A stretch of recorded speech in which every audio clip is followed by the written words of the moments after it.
Olá, meus amigos, bom dia a todos aí que estão presentes à nossa aula ao vivo, vamos dizer assim, a nossa aula síncrona de gravação de toda quarta-feira, né?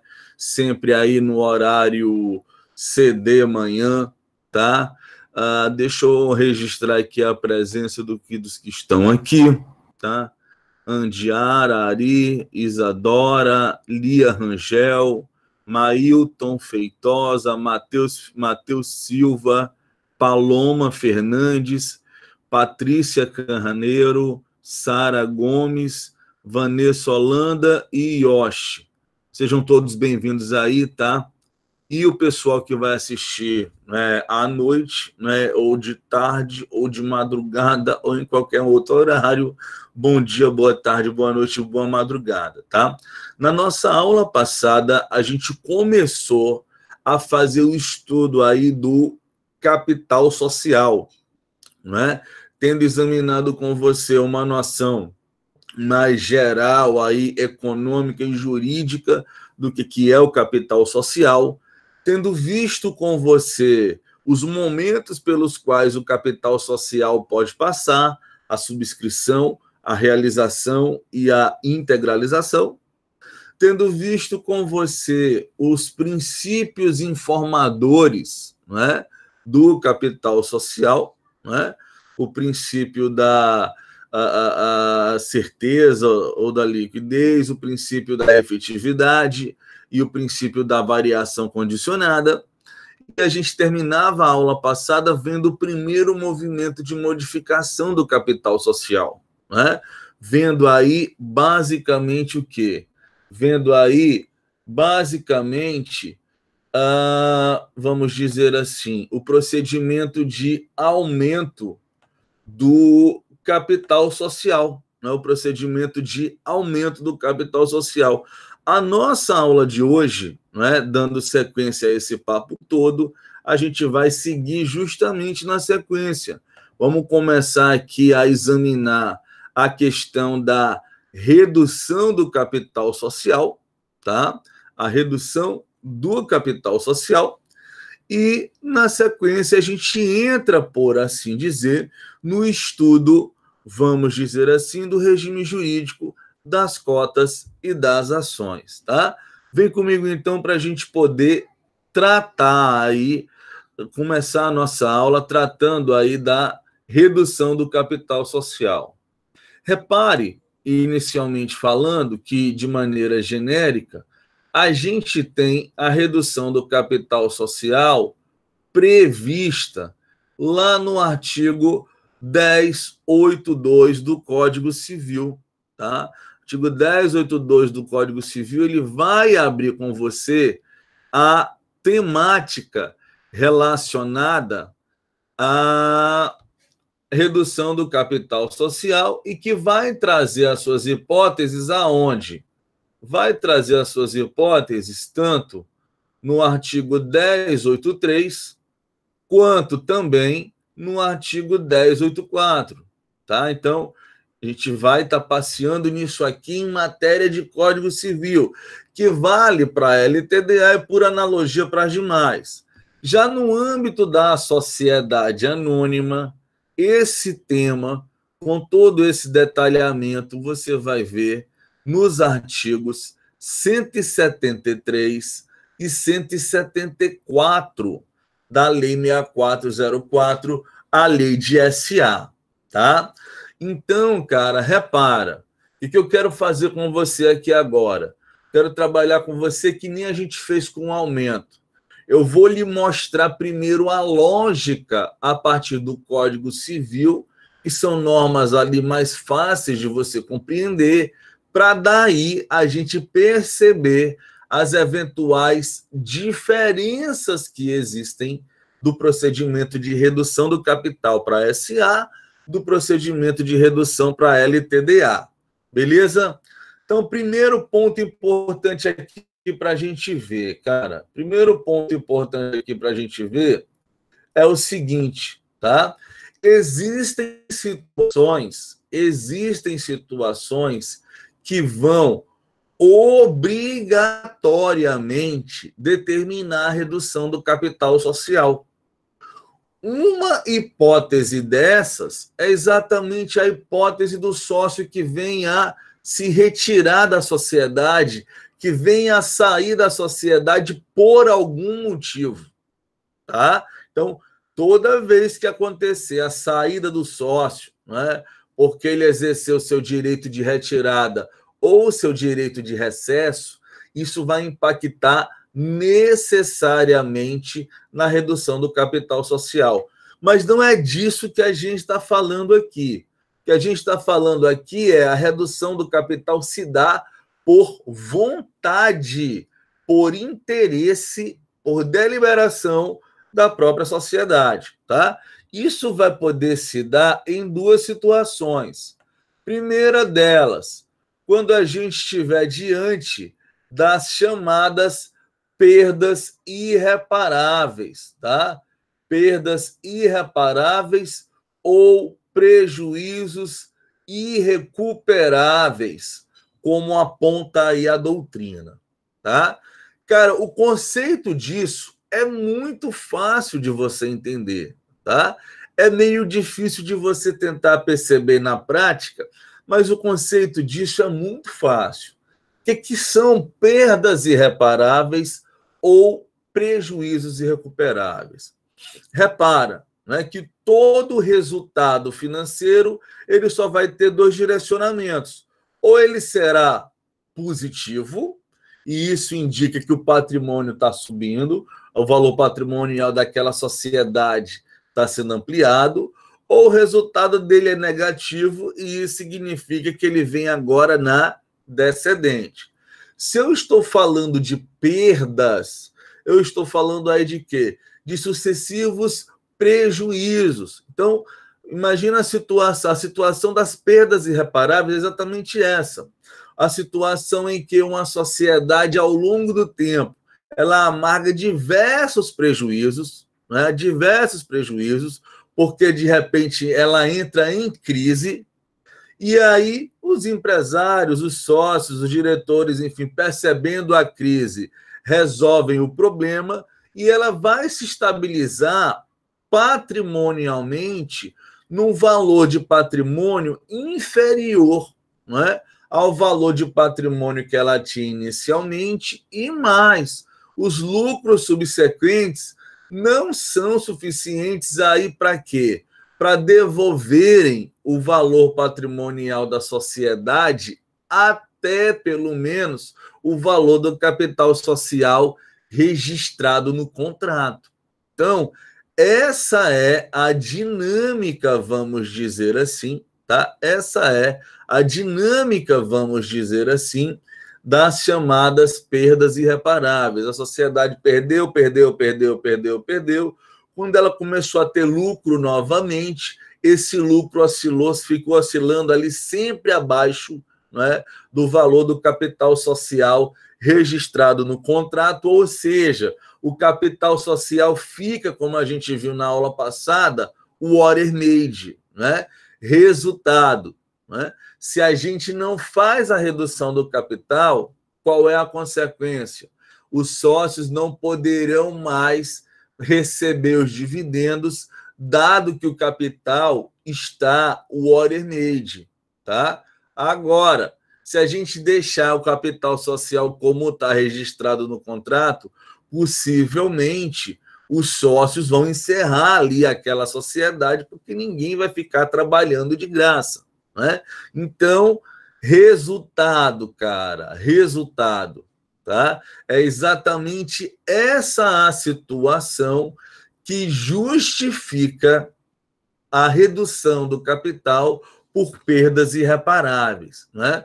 Vale dizer, esse é o momento em que a sociedade acumulou perdas ao longo do tempo, que quando ela se recupera de uma crise, ela não consegue mais se pagar com os lucros subsequentes as perdas que ela teve anteriormente, ou seja, é uma perda irreparável, é um prejuízo irrecuperável.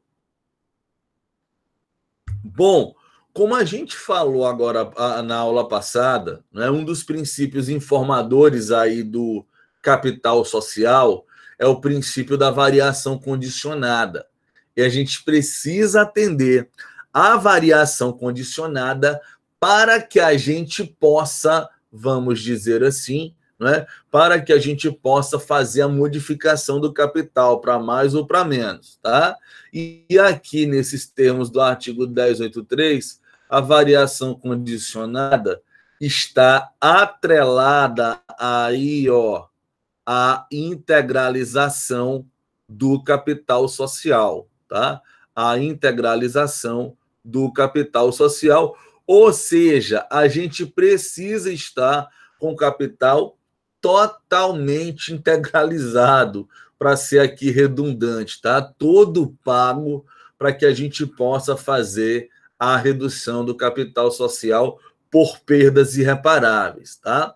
Se o capital ainda não está integralizado, é preciso que ocorra a integralização para que essa redução ela aconteça no menor patamar possível, tá? E qual que vai ser o procedimento, né? Qual que vai ser o procedimento aí para a redução do capital por perda irreparável, né? O procedimento, cara, vai ser a diminuição proporcional do valor da cota, né? Ou seja, se a gente está diante, né, de um capital social de uma sociedade limitada, né, em que está definido lá que cada cota vale R$1, tá? Se for acertada a redução do capital social em 30%, depois dessa redução ter sido implementada com aditivo, etc., o que vai acontecer? O valor da cota, que era de R$1, vai passar a ser 70 centavos de real, tá? Essa é a lógica aqui desse primeira modalidade de redução do capital, pensando aqui primeiro na LTDA. Note que a gente não tem aqui muito pepino, muito problema para que isso ocorra no caso concreto, não é? Afinal de contas, a gente só vai estar, vamos dizer assim, adequando a realidade patrimonial fática da sociedade ao papel, né? Ora, não adianta você ter lá no contrato social que o seu capital social é de R$500 mil, se o seu patrimônio hoje está oscilando ali entre 100 e 200 mil, tá? Então, é exatamente para isso que a gente tem essa primeira situação. Reduz ao patamar patrimonial atual para que os sócios possam continuar oferindo aí dividendos diante dessa nova realidade, tá? Isso é o que a gente tem no artigo 1083, olhando primeiro a limitada, depois eu vou rebater o da SA, tá? A segunda situação, meus amigos, é a situação relacionada ao capital social excessivo. Como assim, cara? É o inverso da primeira, quase, né? Imagina que eu e você vamos montar uma sociedade empresária, nós dois, né? E de repente, sei lá, vamos imaginar que a gente vai montar um sushi bar, tá? E a gente vai colocando ali no papel os investimentos necessários para a gente colocar um sushi bar para funcionar e etc. E tal. Imagina que a gente coloque que a gente precisa de investimentos de R$300 mil, porque é esse R$300 mil que vai nos dar o lucro X que a gente quer com essa operação, tá? E aí a gente começa, então, a colocar dinheiro, né, no nosso sushi bar para começar a funcionar, comprar aí os materiais, etc. Imagina o seguinte, quando a gente coloca, né, quando a gente coloca R$100 mil, de capital social, né, do capital social subscrito de 300 mil, a gente realiza 100, imagina que o nosso Shibá começa a funcionar lucrativamente, auferindo lá aquele lucro X no final que a gente queria, tá? Numa situação como essa, não faz sentido deixar o capital social na condição de 300 mil, como era no exemplo inicial. A ideia, portanto, é reduzir o capital social àquela quantia em que ele já está funcionando, né? Até porque, bicho, é aquilo, tá? Para quem gosta aqui de direito civil constitucional, vamos dizer assim, né? De uma leitura constitucional do direito civil, você deve imaginar, cara, o capital social para a pessoa jurídica, para a sociedade, como sendo o patrimônio pessoal, né? O patrimônio mínimo das pessoas naturais, tá? Das pessoas físicas. É aquele mínimo que a gente precisa assegurar que a pessoa possa com ele viver com tranquilidade, viver com dignidade e livremente vir a desenvolver sua personalidade, tá? Assim como a gente tem o patrimônio mínimo para as pessoas naturais, um mínimo existencial, né? Não sei como os seus professores de direito civil chamam isso. O patrimônio mínimo ou o mínimo existencial é o capital social. Tá? Então, se já está dando lucro com 100 mil, não faz sentido deixar o capital em 300, porque quanto maior o capital, mais difícil dos sócios auferirem ali os eventuais dividendos, porque, como a gente já viu, né, eu não posso distribuir lucros em prejuízo do capital. Tá? Então, nesta situação que o capital é excessivo, a gente vai, então, fazer essa redução como? Primeiro ponto importante, a variação condicionada, tá? Enquanto, vamos dizer assim, enquanto para a redução na limitada, tá? Em perdas irreparáveis, a gente não tem muita dor de cabeça, aqui, para a redução relacionada ao capital social excessivo, para que essa redução ocorra ok, de boa, seja regular, seja válida, tá? É preciso que nenhum credor se oponha a essa redução, tá? E a lei estabelece para a limitada, artigo 1084, o prazo de 90 dias, tá? Portanto, os credores que eventualmente se sentirem prejudicados com a redução do capital social excessivo, eles têm o prazo de 90 dias, pensando aqui na LTDA, tá? Para que essa redução se consagre no caso concreto. E aí você pode estar se perguntando, não é? Como é que o credor vai se sentir prejudicado pela redução do capital? Veja que na aula passada a gente viu que na noção econômica de capital, quem lembra, né? O capital, ele é a única, se não a última das formas de você garantir a satisfação dos credores. Então imagina, né? Você é credor de uma sociedade cuja relação de crédito que você concedeu para essa sociedade, você concedeu quando o capital social dela era 500 mil reais. A gente falou sobre isso, né? Que é isso do ponto de vista econômico? É a pessoa jurídica dizendo que ali dentro vai ser aportado 500 mil reais. E aí, do nada, cara, esse capital social baixa para 100, né?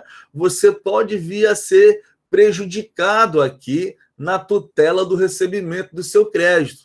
Daí o legislador dizer, ó, se a redução do capital for em razão do capital ser excessivo, é preciso que não haja oposição de credores no prazo de 90 dias, tá? E aí a gente vai precisar ver no caso concreto. Por quê? Se os credores, meus amigos, apresentarem oposição a isso, a gente vai ter aqui uma saída, né? Qual? Se o credor já é credor de um crédito vencido, ele tem que ser pago. tá? Se o credor é um credor de um crédito vencendo, ele precisa receber alguma garantia de pagamento para aquele crédito, para que a gente possa manter aí a redução, tá? Do contrário, o credor, se o credor vindo a se opor, né? Se você não fizer isso, tá? Pelo menos para aquele credor, essa redução não vai lá surtir grandes efeitos.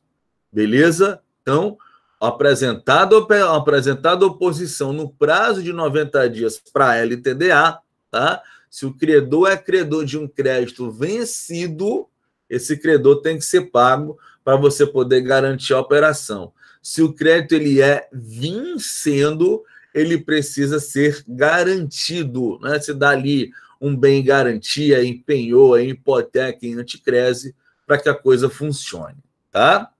E como é que vai se dar o procedimento aqui nessa segunda hipótese?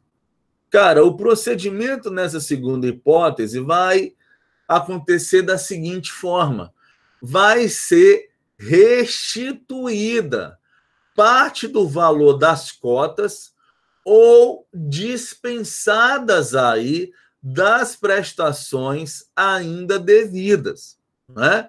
Veja no meu exemplo, né, do nosso Shibá, que a gente ia fazer um capital social de R$300.000, mas a gente já percebeu que com R$100.000 a coisa já está ali funcionando como a gente queria.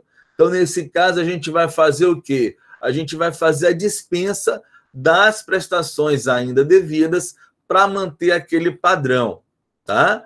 Agora, imagina que a gente está com o capital social integralizado e a gente não, apesar do lucro que está sendo gerado, a gente não consegue resultado melhor porque o capital social, em tese, deveria ser de R$100.000, tá? Essa redução aí vai ser uma redução em torno de 70%. Resultado, né? Resultado.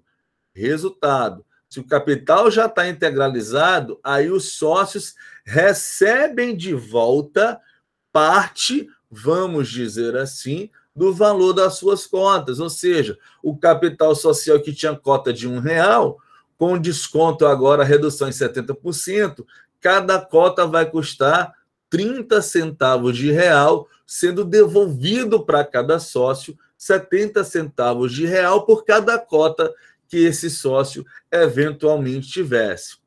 Importante, cara, em ambos os casos, tá? Em ambos os casos aí, essa redução, ela só vai se efetivar a partir da averbação da ata de assembleia que aprovou a redução na junta comercial com o eventual respectivo aditivo, tá? Enquanto eu não tiver a alteração do contrato social, no caso concreto, essa redução ela não vai surtir efeitos jurídicos, tá? Meus amigos, até aqui, falando sobre a LTDA, tá tranquilo aí? Deu para entender até agora? Eu vou rebater agora para você entender a diferença para a SA. Tá dando para acompanhar até aqui? Responde para mim aí só no chat, tá? Ainda não é aquela parada estratégica, não. É só para, como eu vou rebater agora para a SA, eu preciso que essa primeira parte esteja ok, tá? Tranquilo, Andiara? Obrigado. Todo mundo aí tá ok até agora? Para a gente poder perceber aí as diferenças, né, do que a gente acabou de tratar para a LTDA lá para a SA. Podemos seguir viagem? Valeu, Paloma. Então vamos. Professor. Oi. É bem rápido. Nessa observação, em ambos os casos... Me fala só quem é você, eu não estou para gravar. Sara, vai lá.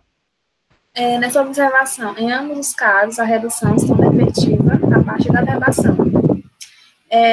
A redução é tanto nas perdas irreparáveis quanto no capital social excessivo? Isso, para as duas. Tá? Para as duas. Por perda irreparável por capital social excessivo, é necessário a verbação da ata e aditivo, para que o mercado saiba, né, que o capital social daquela companhia não é mais 300 mil, passou a ser 100, tá? Mais alguém aí com alguma dúvida? A gente pode seguir para fazer o rebate para a SA, tá? Vamos lá, então? Cara, tudo que a gente falou aqui vale também para a sociedade anônima, tá? Tudo que a gente falou vale também para a sociedade anônima. Só que, em vez da gente falar de cotas, a gente vai falar de ações, tá?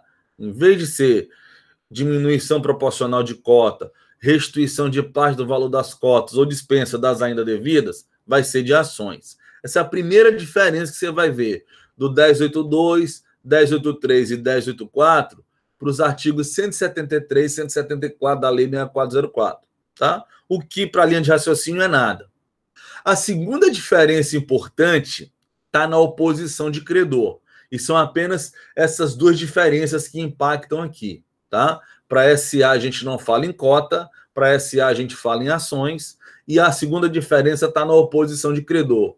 Por quê, cara? Veja bem, isso é importante você perceber essa diferença, tá? Até porque muitas vezes você vai ser advogado de um credor de uma limitada, advogado de um credor de uma SA, e você vai se ver num cenário como esse, tá? Veja, na SA, primeiro, o prazo de oposição do credor, ele muda. Ele deixa de ser 90 dias e ele reduz para 60, tá? Então, se liga. Enquanto na limitada o prazo de não oposição de credores é de 90 dias, na SA o prazo de não oposição de credores é de 60 dias, tá? Além disso, tá? Como você acabou de ver aqui comigo examinando ali, eu quero crer, né? Na LTDA, oposição de credor só vai ser possível diante da redução motivada por capital social excessivo, tá? Na limitada, a oposição de credor só será possível diante da redução por capital excessivo. Já na SA, não. Em qualquer uma das duas hipóteses, tá? Qualquer uma das duas hipóteses, você vai poder apresentar a oposição de credor, tá?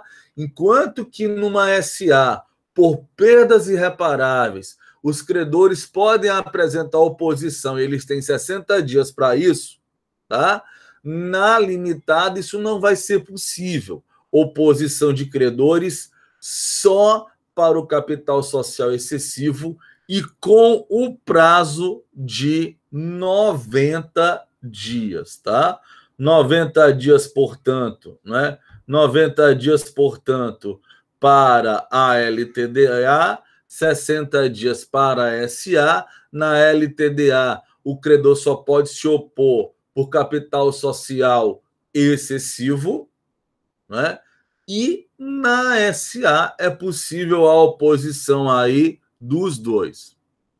Beleza? Bom, agora a gente entra, meus amigos, né, no estudo aqui do regime jurídico das cotas, tá? No estudo aqui do regime jurídico das cotas, tá? No estudo do regime jurídico das cotas. O que acontece, cara? O que acontece? As normas sobre o regime jurídico das cotas, elas estão previstas lá nos artigos 1055, 1056, 1057, né, do Código Civil, que são normas ali acertadas para a LTDA, mas, de certa maneira, também, com base aí numa questão doutrinária, psicológica, isso vai valer para as demais sociedades do Código Civil, tá? O nosso foco vai ser limitado, portanto, tá? E aí, o que acontece? A primeira questão importante que a gente vai ter aqui vai ser logo ali atrelada ao artigo 1055 do Código Civil. Isso porque, meus amigos, o artigo 1055 do Código Civil, ele traz uma obviedade tremenda, mas ele traz duas noções importantes também sobre o regime jurídico das cotas, tá? O que está aí no artigo 1055? Se você me acompanhar, você vai ver. O que está dito aí? Está dito que na limitada o capital social se divide em cotas. Nesse momento você diz é nada, né? É o óbvio aí.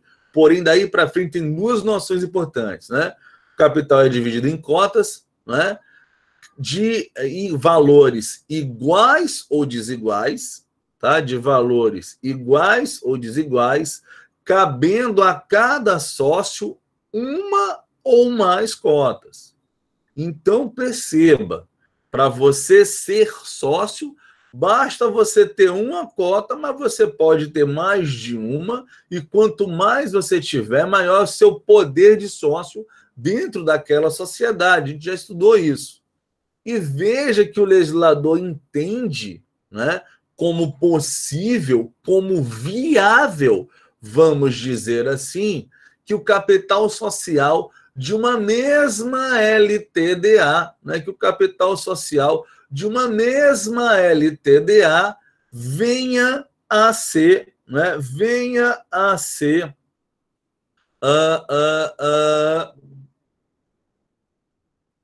ter capital social distintos, tá? Cara, desconcentrei aqui por conta só da pergunta do chat, tá? Mas sim, Adiara, para todo mundo, qualquer caso de oposição de credores na SA, 60 dias, tá? Então, voltando aqui, a ideia é essa, tá? Cada cota, as cotas, elas podem ter valores iguais ou desiguais, a depender do montante, a depender da estrutura do capital social, e cada sócio poderá ter cotas, né, sendo uma só ou mais de uma. Isso, meus amigos, vai nos dar basicamente a possibilidade da gente poder falar em dois regimes jurídicos de cotas distintas, tá? O primeiro deles, hoje em dia, olha aqui, né, em franco desuso, tá? O primeiro deles, hoje em dia, em franco desuso, é o regime das chamadas cotas únicas. Cara, o que caracteriza esse regime das cotas únicas? Ele é caracterizado pelo seguinte fato: cada sócio será titular de apenas uma única cota. Daí o nome do regime. Será titular de apenas uma única cota, cuja cota terá valor igual ao valor de subscrição, ao valor da promessa de investimentos que aquele sócio fez, tá? Aí você pode se perguntar, pô, Giovanni, mas se os caras investirem valores distintos? Não tem problema. O artigo 1055 está dizendo, que as cotas podem ter valores iguais ou desiguais, tá? Como é que eu sei a quantidade de cotas do capital nessa hipótese, né? A fórmula é simples, meus amigos. É a gente pegar, o valor do capital social e dividir ele pelo número de sócios, né? Se eu tiver 2 sócios, eu vou ter 2 cotas. Se eu tiver 3 sócios, eu vou ter 3 cotas. Se eu tiver 20 sócios, eu vou dividir em 20 cotas para entregar para o número de sócios, tá? Isso hoje está em franco e completo desuso, tá? Confesso a você que não me lembro de uma vez que eu tenha visto cota única aí de um ponto de vista prática feito em contrato social. A gente vê em teoria nos livros, mas na prática, confesso para você que não me lembro a última vez que eu vi isso acontecer, tá? O mais comum de acontecer na prática, aliás, o que só a gente vai ver acontecendo na prática é o segundo regime. É o regime das cotas pulverizadas, tá? Aqui, meus amigos, percebam, as cotas elas terão um valor, normalmente um valor baixo, definido pelo próprio contrato social, tá? Não errei aqui deixa eu apagar aqui para ficar bonitinho no slide, né? Tá? As cotas elas terão um valor, vamos dizer assim, tá? Um valor, vamos dizer assim, mínimo previsto aí no contrato social, e esse valor servirá de quociente para a divisão do capital social, tá? Isso é o mais comum da gente ver na prática, porque é o mais comum aí para dar mobilidade, negociação do capital entre os sócios e tudo mais, tá? Visando ilustrar essa diferença para vocês, tá? Visando ilustrar essa diferença para vocês, eu trouxe essa tabela aí que serve para a gente perceber a dinâmica disso, tá? Repara aqui comigo, ó. Estamos diante de uma sociedade que ela vai ter 3 sócios, tá? O sócio A, o sócio B, o sócio C. Do ponto de vista da sua subscrição, como eles negociaram isso? O sócio A subscreveu 50% do capital, o sócio B subscreveu 30% do capital, o sócio C subscreveu 20% do capital, do valor aí necessário para os investimentos da sociedade. Imaginemos que esse valor necessário fosse de R$10.000. Isso significa, então, dizer o quê? Que o sócio A, ele investiu R$5.000, que o sócio B investiu R$3.000 e que o sócio C investiu R$2.000. Observe agora a diferença do regime relacionado aí ao capital social, tá? No regime da cota única, o que a gente vai ter, ó? No regime da cota única, o que a gente vai ter? Uma cota de R$5.000 para o sócio A,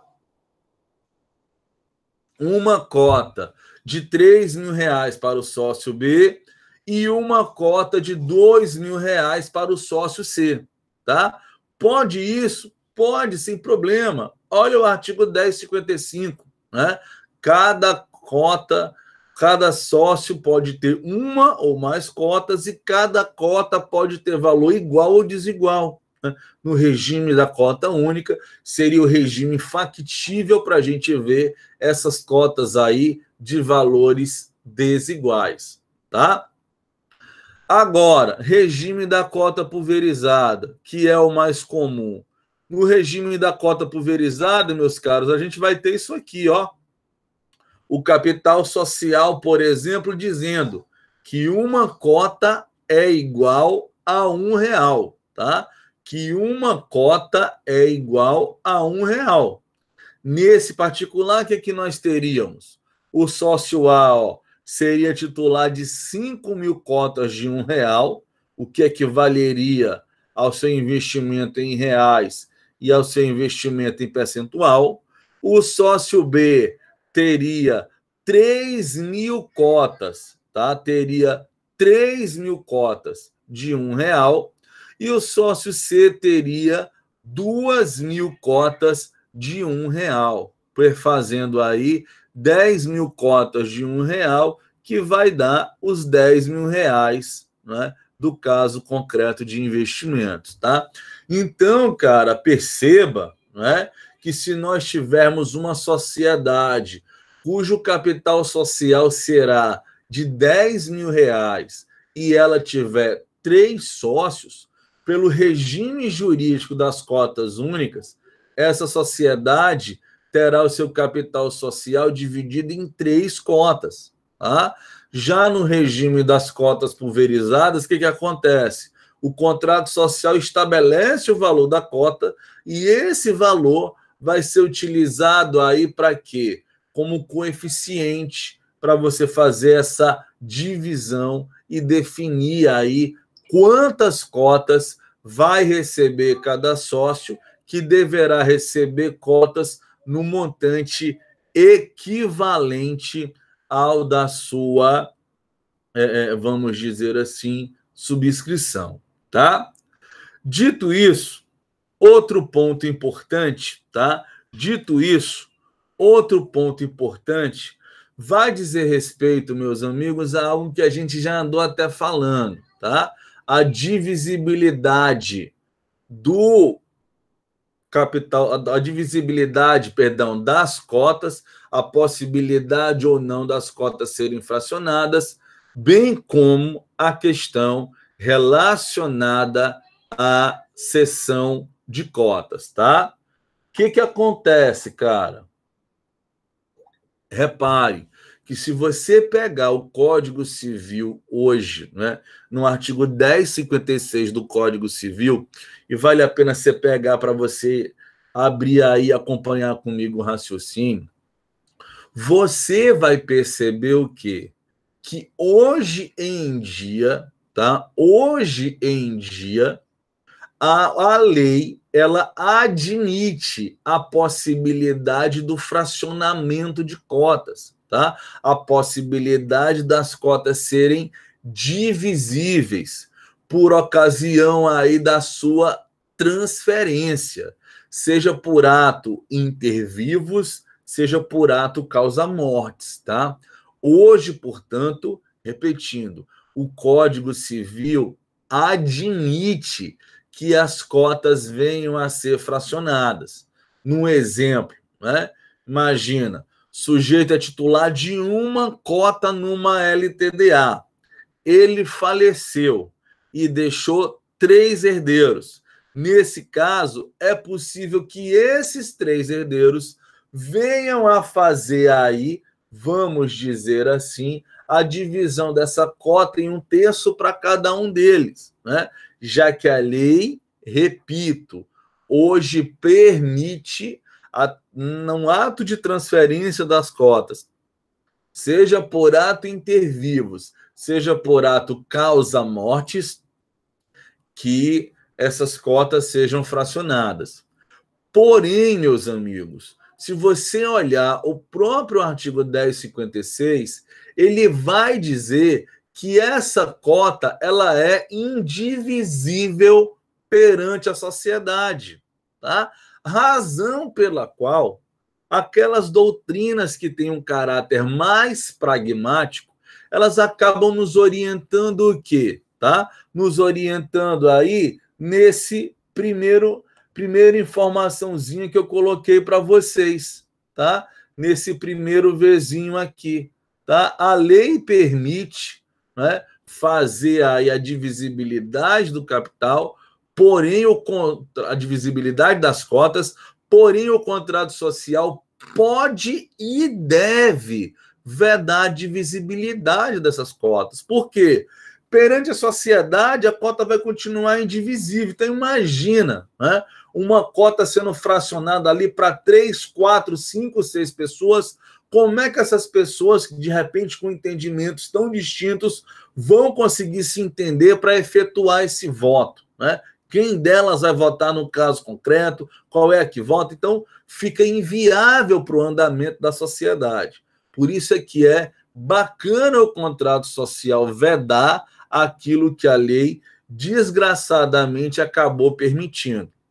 Daí, meus amigos, vem a segunda informação. Beleza, Giovanni, vedei. E aí, como é que vai ficar? Vai ficar, cara, de acordo com o que aparece aí nos parágrafos do artigo 1056, condomínio de cotas, tá? De modo que, se você era titular de uma cota, você veio a falecer, o que vai acontecer se o contrato vai dar? Os seus 3 herdeiros serão titulares em condomínio daquela cota. E eles irão justamente o quê? Eleger entre eles um síndico, que é o cara que vai fazer a ponte com a sociedade para defender os interesses desses herdeiros, agora titulares de cotas, novos sócios. Tá? Então, esse é o caminho aí que a gente deve seguir quando a gente quiser dividir as cotas dentro de uma sociedade para mais de uma pessoa, né? O condomínio de cotas é a figura mais pertinente para esse caso concreto. O fracionamento torna inviável a continuidade da sociedade dali para diante. Terceira informação importante sobre isso vai dizer respeito, cara, agora ao artigo 1057 do Código Civil, a questão relacionada à cessão de cotas. Cara, se você pegar o artigo 1057, ele já começa te dizendo, né, no silêncio do contrato, né, no silêncio do contrato social, ou seja, o contrato social ele pode regrar como quiser a cessão de cotas. Nós temos aqui o mais absoluto pacta sunt servanda no caso concreto. O contrato ele pode ir aos dois extremos. Ele pode desde liberar geral a cessão de cotas até vedar geral essa mesma cessão de cotas. Pode ir aí aos dois extremos, tá? Pode ir aí aos dois extremos e aquilo que o contrato social regulamentar está valendo, tá? Segue o jogo. Agora, se o contrato social não regrar, aí nós vamos usar, meus amigos, aquilo que o artigo 1057 traz para a gente, né? A forma de a cessão de cotas poder acontecer, tá? Na prática, o que o contrato social regulamentar, beleza. Se o contrato for omisso, aí o que acontece? O que o 1057 nos ensina? A gente vai ter que ver essas cotas elas estarão sendo cedidas para quem? É para quem já é sócio ou para quem ainda não é sócio? Se for para quem já é sócio, essa cessão de cotas ela poderá se dar independentemente da oitiva, da audiência aí dos demais sócios, da comunicação e concordância dos demais sócios. Eu e você, portanto, sócio de uma sociedade limitada, e eu quero transferir minha cota para você, a gente faz isso, se o contrato social for omisso, a gente faz isso sem precisar comunicar aos demais sócios o aditivo travado aqui apenas entre nós dois, tá? Agora, para a terceira pessoa, para alguém que é um não sócio até então, se você vai transferir sua cota para terceiro, a lei estabelece o quê? A lei estabelece que não pode haver oposição de 1/4 do capital social, tá? Só que, para você memorizar isso melhor, eu costumo dizer o seguinte, para ceder cota para terceiro, a lei pede a aprovação de pelo menos 3/4. Porque, cara, se pelo menos 3/4 aprovaram, né, é porque não houve aí a oposição de 1/4. Tá? Se pelo menos 3/4 aprovaram, é porque não houve aí a oposição de 1/4. Tá? E por que eu falo em 3/4? Né? Para você já ir memorizando, né? O quórum, regra geral, hoje em dia da LTDA.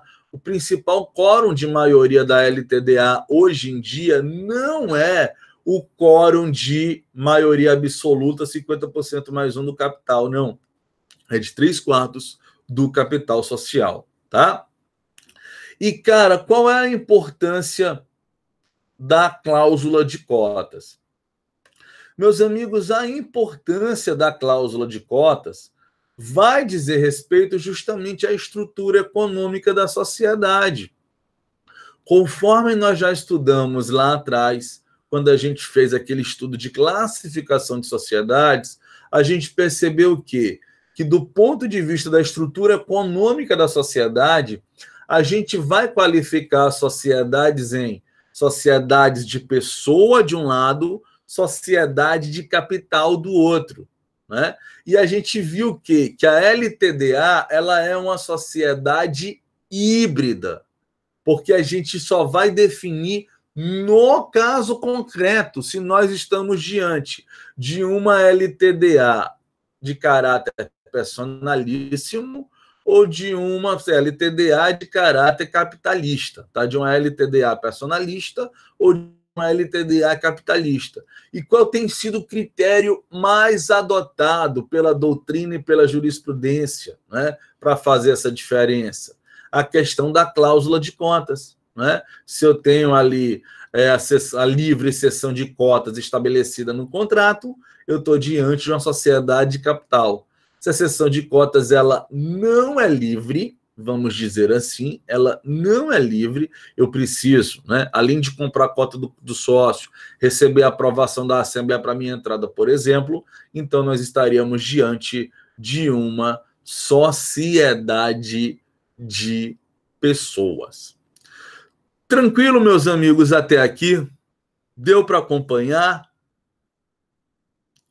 Estou partindo aqui agora para o finalmente das nossas aulas, dessa aula de hoje, tá? Finalmente dessa aula de hoje é justamente aqui o regime jurídico das cotas e a gente vai deixar o regime das ações, né, e dos valores mobiliários para a aula de sexta-feira, tá?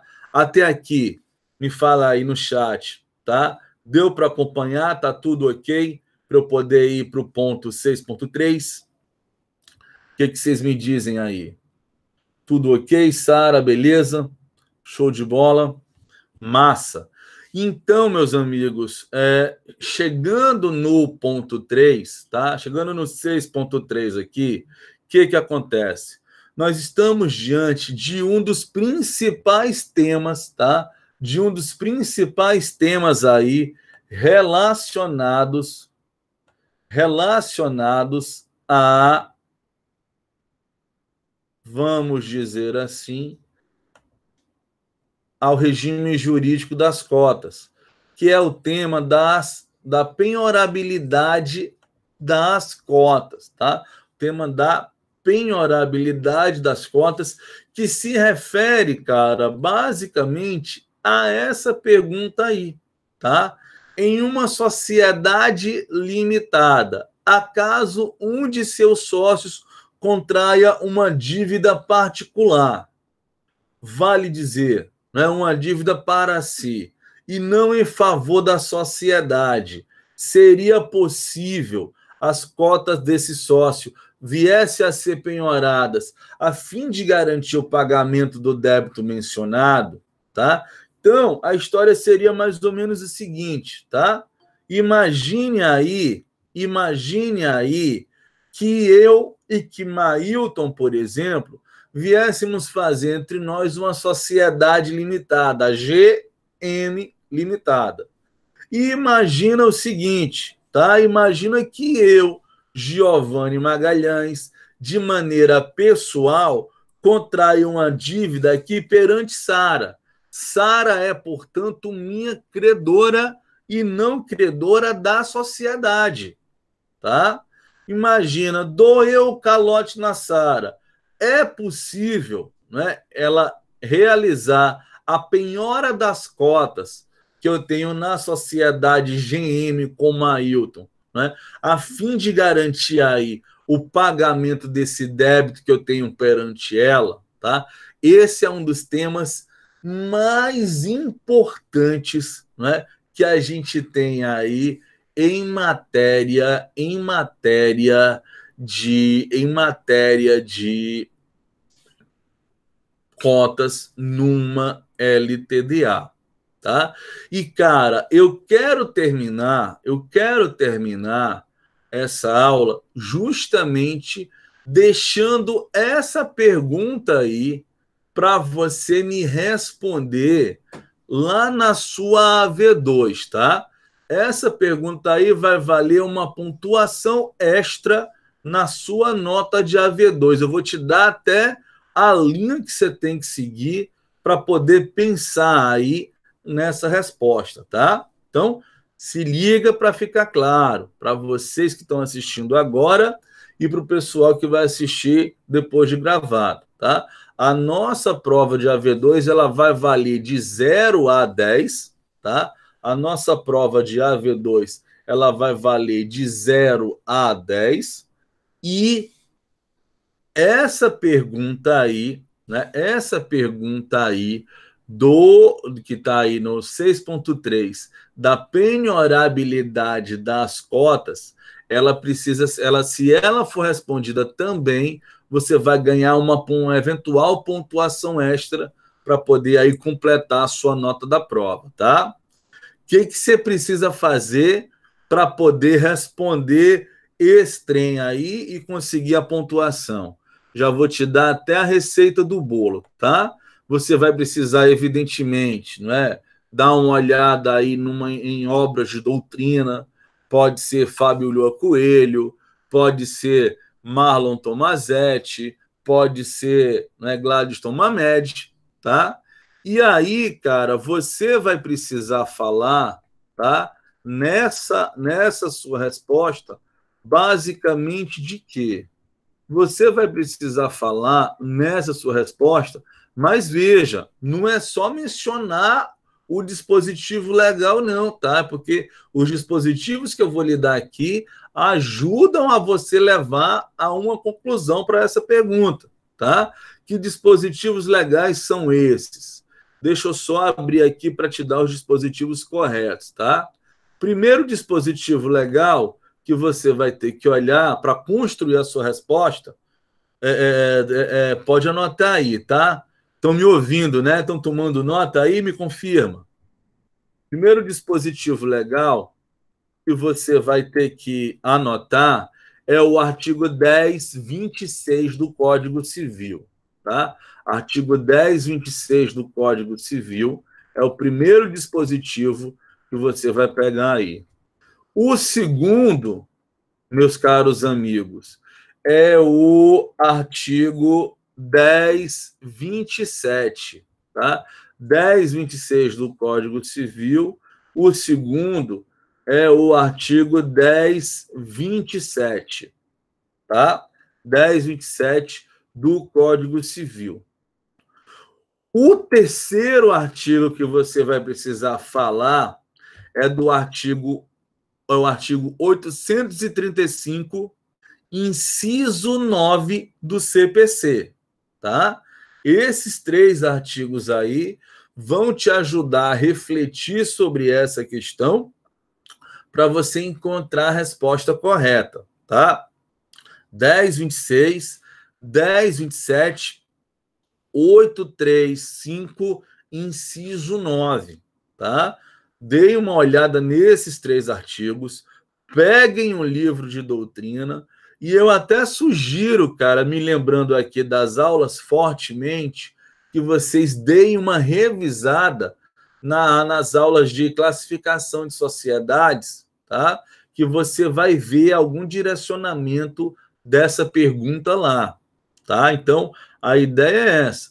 Eu vou colocar a sua AV2 no Unifor Online, tá? E aí você, quando for responder, você coloca lá na sua resposta pergunta extra, não é? Que é essa pergunta aí. Eu vou colocar, acho que já vou colocar os slides também para você poder fazer a cópia disso, e responde para você ganhar uma pontuação extra aí no caso concreto da sua prova, tá? Beleza com isso, minha turma? Deixa eu voltar aqui então a cara agora para vocês. Espera aí. Para a gente então puxar aqui o nosso papito final, tá? Então a gente vai, né? Na sequência aqui eu iria trabalhar com vocês a questão das ações e dos valores mobiliários, né? Mas para não ficar conteúdo aí atravessado, a gente vai ver isso aí na nossa próxima aula, tá? Já estão dizendo que tem a resposta lá na aula de classificação das sociedades. Andiara está confirmando aqui no chat, tá? Então, já está até aí a deixa para você, tá? Busca lá a resposta, pega lá uma doutrina, né? Afinal de contas, você está em casa podendo pesquisar para fundamentar e passeia por esses 3 artigos aí que a gente acabou de mencionar. 1026, 1027 e 835, inciso 9. Beleza? Show de bola? Meus amigos, eu vou interromper a gravação aqui agora e eu fico à disposição de vocês para eventuais novas dúvidas aí ou questionamentos, tá? Interrompendo em 3, 2, 1.